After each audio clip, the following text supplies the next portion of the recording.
kita masuk terkait dengan pertentangan, yaitu prinsip 1 yang diterapkan pada pertentangan antara api dan air, yang mana api dan air ini ada di tubuh manusia. Nah, api dan air ada yang di sini api dan yin yaitu air. Kemudian kita bahas dari api terlebih dahulu. Terkait dengan api atau yang disebut sebagai, kalau di tubuh itu namanya adalah api fisiologis, api alami, api yang alami di tubuh manusia, yang mana dia itu sangat penting bagi apa? Bagi semua proses kegiatan di tubuh manusia. Dia itu diibaratkan itu sebagai nyala api. Sebagai nyala api, yang nyala api ini menghidupkan dan menyalakan semua proses metabolisme. Semua proses di tubuh manusia membutuhkan api sebagai kehangatannya, sebagai daya penggeraknya, dan nyala api ini diibaratkan seperti, kalau proses di tubuh kita itu seperti nyala api pada kompor atau pada tungku api. Pada kompor atau pada tungku api, yang kalau mau melakukan kegiatan masak-memasak, menghangatkan minuman, kemudian merebus atau memanggang, itu selalu membutuhkan nyala api. Kompor ini yang mau diibaratkan tubuh manusia, atau tungku api diibaratkan tubuh manusia, ya tentu untuk melakukan kegiatan itu harus ada nyala apinya. Dan nyala api itu dari api fisiologis atau api alami di tubuh manusia. Nah, api fisiologis atau api alami di tubuh manusia itu dari mana? Itu adalah dari yang disebut sebagai api gerbang vitalitas. Nanti kalau ketemu di buku-buku TCM atau aplikasi-aplikasi akupuntur akan menemukan api gerbang vitalitas, atau istilah lainnya adalah Mingmen. Mingmen ini dia berasal dari ginjal yang letaknya ada di antara dua ginjal. Berarti kan di tengah-tengah ginjal. Kalau ditarik posisinya itu, kalau dari pusar itu berarti ada di belakang dari pusar, lurus pusar ditembus ke belakang. Nah, itu di situ adalah posisi dari Mingmen di antara dua ginjal, berasal dari ginjal. Mingmen atau api gerbang vitalitas, api fisiologis atau api alami di tubuh manusia. Nah, kemudian contoh dari api ini, fungsinya itu ketika apa saja, kita ambil contoh bahwa api gerbang vitalitas atau Mingmen, dia itu dibutuhkan saat jantung ketika jantung dia menampung pikiran. Kalau di dalam TCM kan jantung juga menampung pikiran, selain pada otak tapi juga pada jantung. Ketika jantung menampung pikiran, jantung ketika dia menampung pikiran. Kemudian pada organ apa lagi? Pada limpa. Pada limpa ketika dia sedang apa? Ketika dia sedang mengubah dan mengangkut apa yang diubah dan diangkut? Yaitu adalah makanan. Limpa membutuhkan kehangatan dari api gerbang vitalitas atau Mingmen ketika apa? Ketika dia sedang mengubah dan mengangkut makanan. Artinya ketika dia sedang memasak, mengolah atau mencerna makanan dan mengangkutnya ke organ-organ yang lainnya. Seperti itu. Ibarat apa? Ibarat ini limpa yang sedang memasak butuh api di kompor untuk dia melakukan merebus, kemudian memasak, menggoreng dan lain sebagainya. Ibaratnya seperti itu. Kemudian api gerbang vitalitas atau Mingmen itu juga dibutuhkan oleh organ usus kecil. Usus kecil untuk merangsang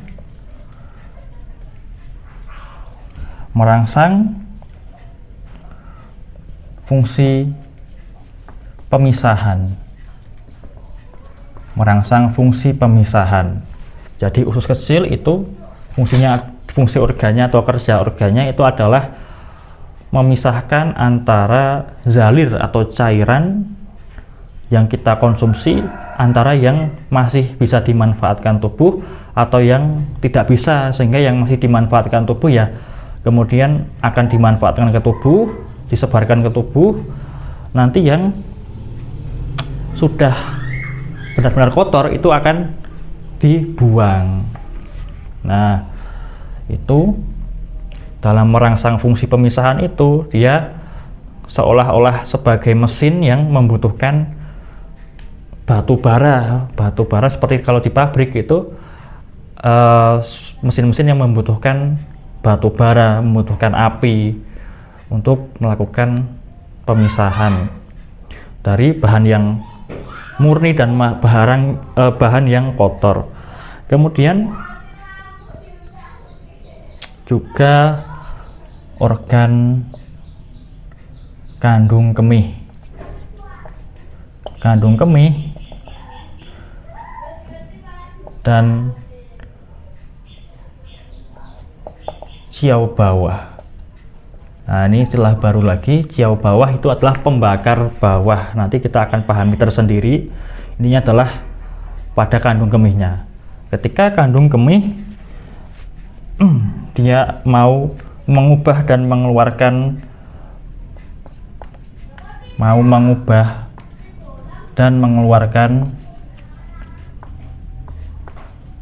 air atau zalir. Kandung kemih dia mengubah dan mengeluarkan air yang jadi urin, seperti itu, air yang sudah tidak dibutuhkan oleh tubuh. Itu juga membutuhkan api gerbang vitalitas atau Mingmen untuk merangsang kegiatan mengubah dan mengeluarkan zalir oleh kandung kemih jadi urin. Kemudian juga terkait rahim. Rahim ketika apa? Rahim itu ketika rahim itu dia memelihara pergerakan darah pada perempuan. Pergerakan darah pada perempuan. Contohnya ketika menstruasi juga terkait dengan rahim. Nah, organ-organ ini, limpa, jantung, usus kecil, kandung kemih, rahim, dan masih ada organ-organ yang lain. Kita ambil contoh ini dulu. Itu semua terbantu oleh panas dari atau kehangatan dari api gerbang vitalitas atau api Mingmen. Seperti itu. Nah, bagaimana kalau api fisiologis atau api gerbang vitalitas yang disebut Mingmen ini dia kurang atau dia lemah? Itu bisa menyebabkan, kita cermati, limpa dia gagal dalam mengubah dan mengangkut makanan. Kalau limpa gagal mengubah dan mengangkut makanan, itu contoh penyakitnya adalah jadi diare, karena pemasakan dan pengolahan dari makanan menjadi terganggu atau bahkan gagal.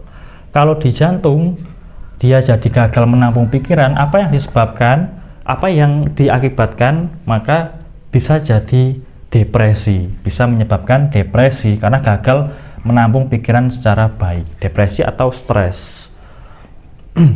Kemudian kalau pada usus kecil, dia jadi gagal melakukan fungsi pemisahan, jadi tercampur antara yang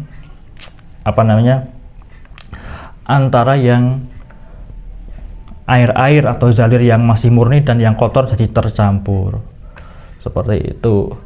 Kemudian pada kandung kemih gagal juga mengubah dan mengeluarkan zalir atau air, jadi bisa menumpuk di bagian perut bagian bawah, jadi edema atau bengkak air, seperti itu bisa juga, atau bahkan sampai kaki bengkak, betis bengkak, yang di situ adalah air atau disebut edema atau odema, itu karena kandung kemih juga gagal mengubah dan mengeluarkan air.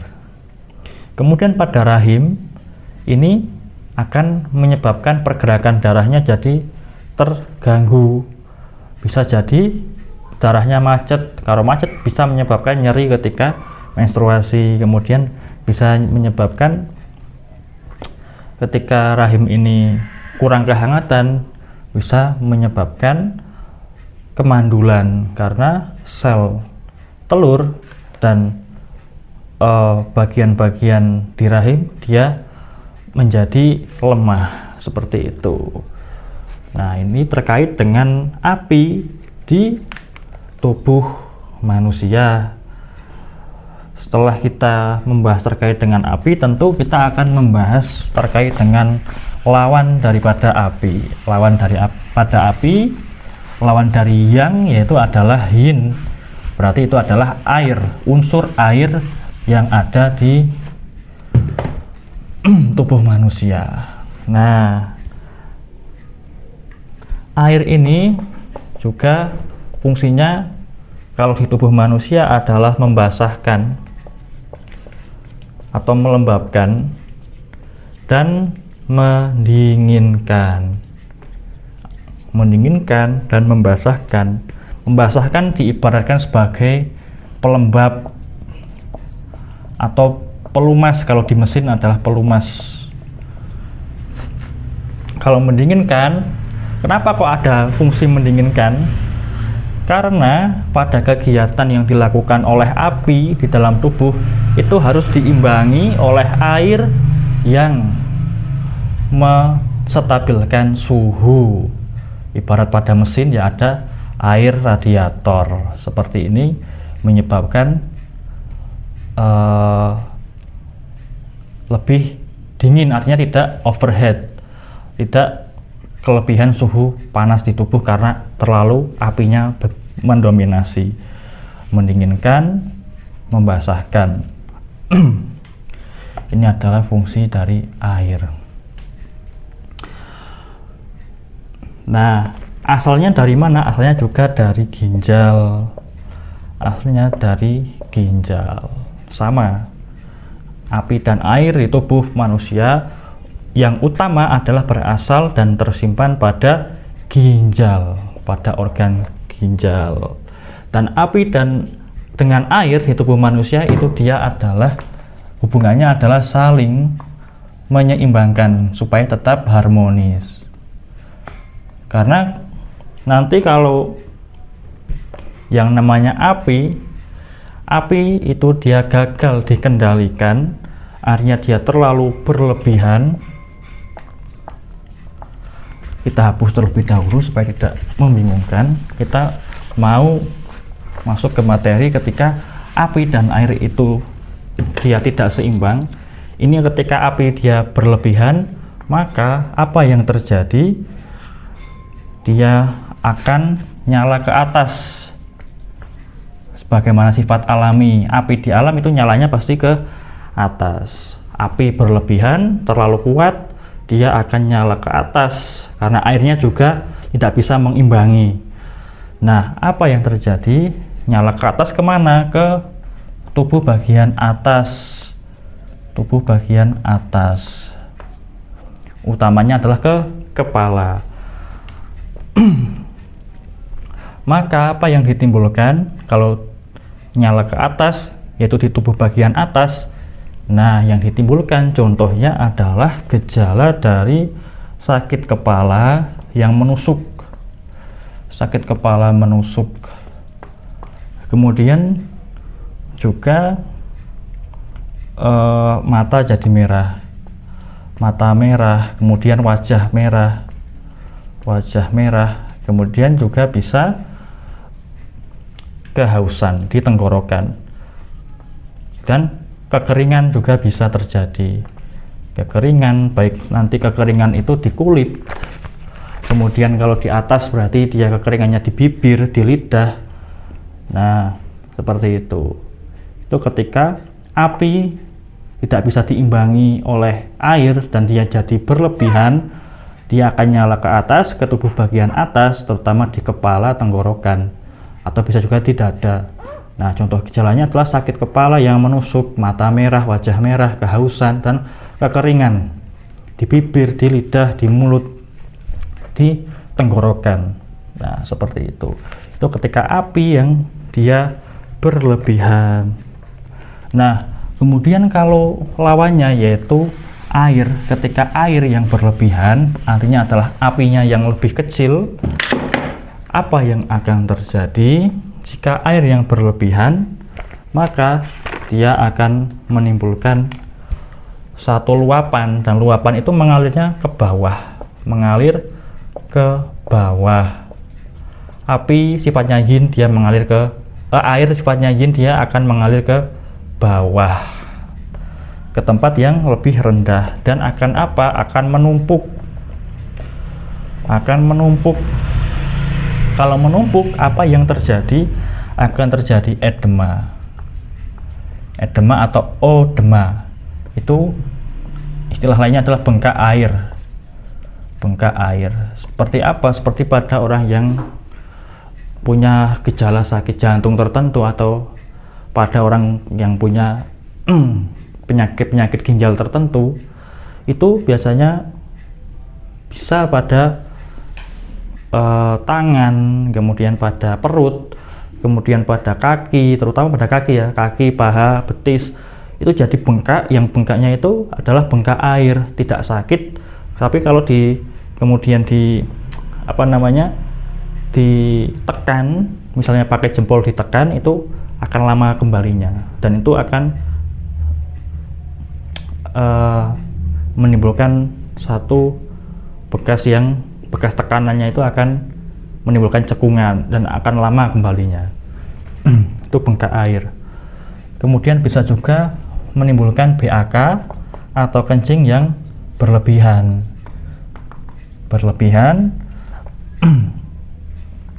BAK yang berlebihan itu berarti volumenya terlalu banyak.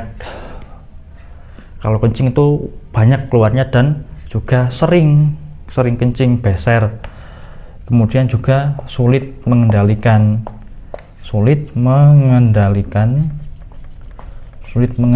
BAK, buang air kecilnya jadi sulit dikendalikan.